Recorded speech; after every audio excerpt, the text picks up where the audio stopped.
Yeah. So cyber kill chain is a framework, or in other words, it's a model for identifying and preventing the cyber attack. So there are like 7 stages or 7 steps. The step one would be the reconnaissance. Reconnaissance is mostly like the gathering of the information of that particular target where the attacker wanted to compromise, and he will be trying to gather much of the information which is readily available. Maybe it could be the website, or maybe from the social media handles, like that. So they would able to get the as much as information, where they will decide like what would be the best entry point in order to enter into the company. And the second point would be they will be creating a weapon. So the weapon could be what kind of an objective you wanted to get out of it. Like you wanted to disrupt the web application or web server, or maybe like you wanted to steal the sensitive data, or you wanted to damage any of the servers. So based on the objective of the hacker, he will be creating a weapon. So that stage is called weaponization. So attacker develop a malicious payload for the victim. The victim is largely unaware. So of course, like the hackers will have so much of like advanced knowledge. So in order to like compromise their any of the IT infrastructure, they will decide on based on the objective a payload. Now payload is, it could be anything, like it could be a virus, or it could be any of the malware, where that the objectives are fulfilled with respect to the hackers end result. And this third stage would be the delivery. Delivery is something like when they have identified they wanted to send an email with whatever the weapon they have created. So that has to be reached to the user, or like to that particular company in any of the form which they have figured out the way. So delivery is a stage where attackers launches their intrusion. So they will try to enter into the organization by any of the delivery methods. So it can take many forms. It can be like an email with a spam content, or maybe an injection attempt. Most famous injection attempts could be SQL injection, or cross scripting injection, or maybe a DOS or DDoS attack, which is something like it will be spreading all the fake traffic to their website, where they wanted to hijack their web server. You already know about this types of attacks, right? So they will be figuring it out, like what is the best delivery process or way, where they could able to deploy their weapon. And once the delivery has reached to the target, so that delivery or that content or that payload has to explode. Now that stage of exploding is nothing but explosion or exploitation.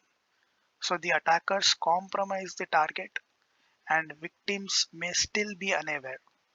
So why these guys are still be unaware? Because the attackers would be creating such a kind of weapon, where like whatever they have the current tools or sophisticated tools, they will try to ensure that the weapon whatever they have created should be more advanced. But nowadays, like the cybersecurity tools are also more advanced in nature. They are more expensive. But the thing is, like not all the companies would be affording these tools. And of course, like to run an cybersecurity operations, it is very expensive. So uh, what what the attackers will try to do is like they will try to figure it out, like smaller companies, or like mid-size companies. And in the process of reconnaissance, they will also try to understand like what level the cybersecurity team are efficient, and what level their cyber or IT security infrastructure is built up. So of course they will be doing that all kind of analysis in the reconnaissance stage. So that is the reason, whenever they're creating such kind of a weapon, so they will see whether the particular organization which they have figured it out, whether they could able to that uh, IT security could be able to catch this weapon, or they could able to uh, identify this kind of a malicious emails or injection attempts or not.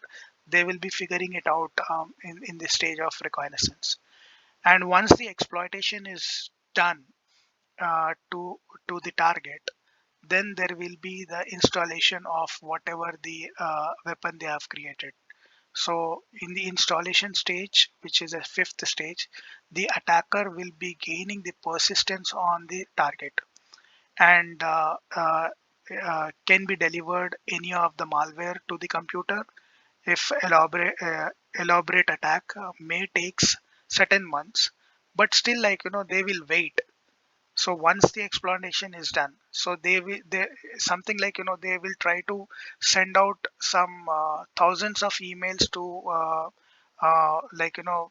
within the organization. Not thousands of them would be clicking the links or responding to the emails. There might be only one or two members, or only 1% of the members could able to access whatever the phishing attempts or spamming attempts they have done.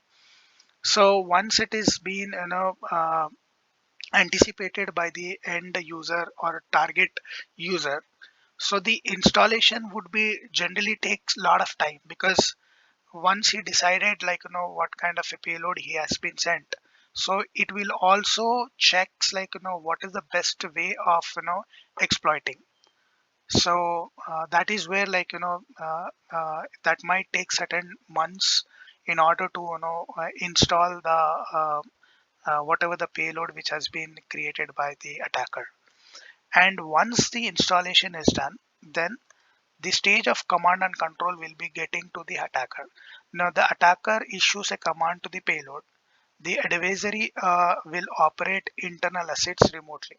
So it is something they have gained a remote access, and wherever they are in the globe, they will be sitting there and they will be accessing the machines.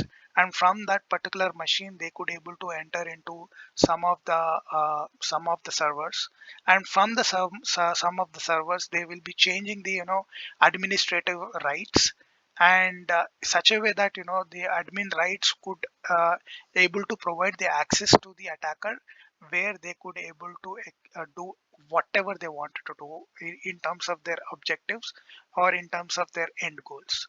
Now if the end goal is to steal the database of the customers, they could able to do it. Or maybe the end goal is to disrupt the server, they could able to achieve it.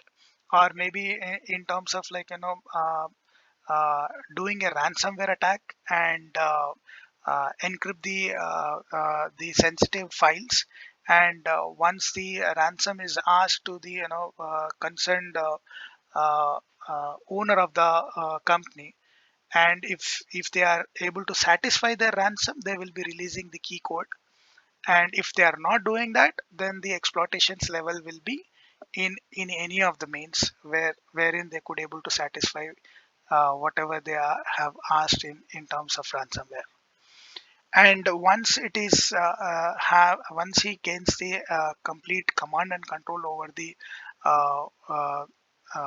target, now it's up to the attacker what he wants. So he wanted to disrupt the server, he wanted to get the complete database, or he wanted to hijack the web server. It depends. So that stage is called actions on objective. So this is the one of the framework which the most of the companies would be following. So in terms of the reconnaissance, so as a defensive, like as a ethical hacker, so he will try to figure it out in what ways the attacker could do some wrecking. So let's say he might do a kind of initial kind of access he wanted to generate with maybe internal employees, or maybe from sending some of the suspicious commands over the web traffic. And uh, whenever you are seeing some unusual unaugmented kinds of commands over your web server, so your firewall or your web application firewall should able to identify that kind of a request.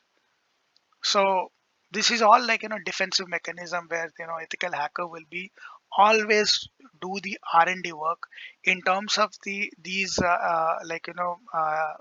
research and development. They will figure it out certain rules.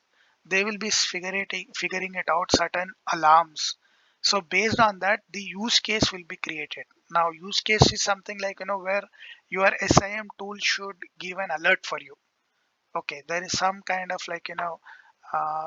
phishing activity is getting evaluated, or some kind of brute force attempts are getting initiated. And so these are the alerts which the SIM tools trigger. And what is the main source of those rules or use cases is nothing but the framework what they follow. And another framework nowadays, most of the sophisticated companies will be using is MITRE ATT&CK.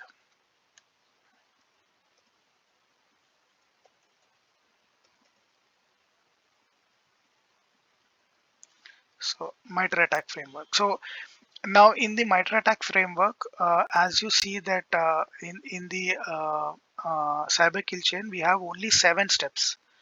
But in the MITRE ATT&CK framework, I think we have 13 or 14 steps.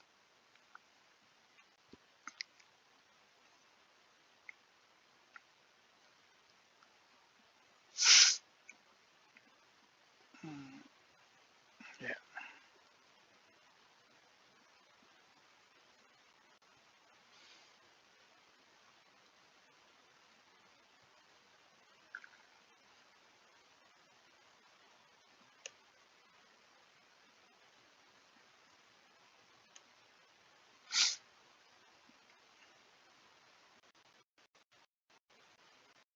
yeah, this is the one. So if you look at this, we have, I don't know whether you could able to see it very clearly or not.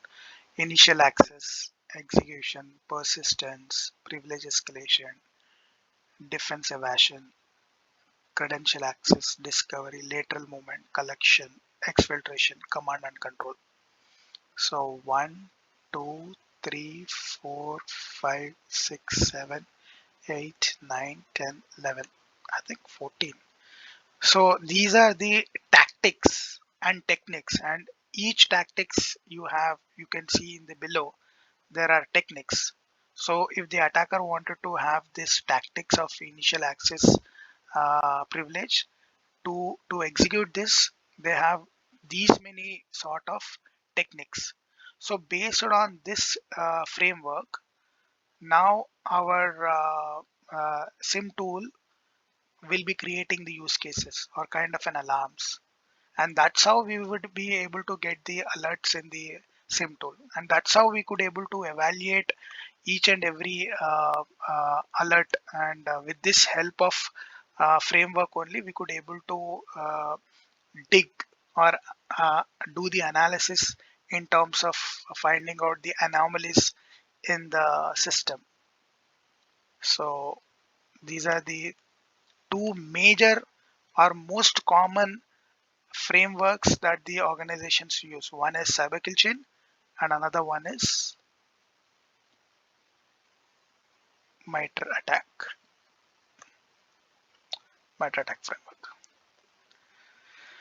So got some instance of on what basis our alerts sim tool will be doing the alerts, and what basis are we going to detect those alerts and decide whether it is a true positive or false positive.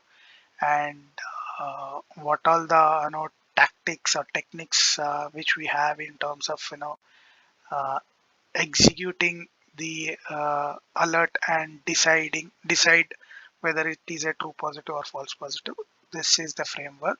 On this base, on this reference only, we could able to run the SOC operations. Got it. I think I'm just trying to zoom in so that you could able to get some idea of this. Yes.